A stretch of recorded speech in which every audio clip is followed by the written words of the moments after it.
வளமும் நிலவளமும் மிகுந்த தமிழகம், மலைவளம் செறிந்த திருநெல்வேலி மாவட்டத்தின் திருக்குற்றாலத்தை அடுத்த மேலகரம் என்னும் சிற்றூர், பெரும் புலமையும் அருட்செழுமையும் கொண்ட திருக்கூட ராசப்ப கவிராயரை தமிழுலகுக்கு தந்து பெரும் பேறு பெற்றது. புலிக்கு பிறந்தது பூனையாகுமா என்னும் பழமொழியை மெய்ப்பிக்கும் வகையில் இவரது பரம்பரையில் வந்த சுப்பிரமணிய தேசிகர் தமிழ் தாத்தா உவே சுவாமிநாத ஐயர் அவர்களின் தமிழ் பணிக்கு பேருதவி புரிந்தவர். வடகரை அரசர் சின்னனாஞ்சான் தேவர் அவர்களின் அவை கவிராயர் பெருமானால் அழகு பெற்றது.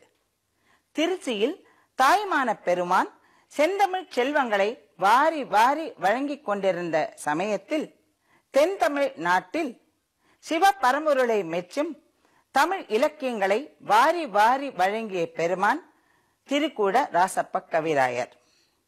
இவர் திருக்குற்றால தல புராணம், மாலை, ஊடல், உலா, ஸ்லேடை வெண்பா, யமக அந்தாதி போன்ற பல்வேறு அணிகலன்களை தமிழெண்ணைக்கு போற்றினாலும் அவளது கழுத்தின் அணியாக திகழ்வது குற்றால குறவஞ்சி.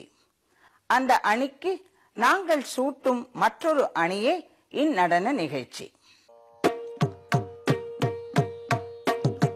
திருப்புறம் எரித்த விரிசடை கடவுள் திரு உலா வருகின்றான். அழகு தெய்வமான முருகனையே படைத்த பரமன் உலா வந்தால் அந்த அழகை சொல்லத்தான் முடியுமா?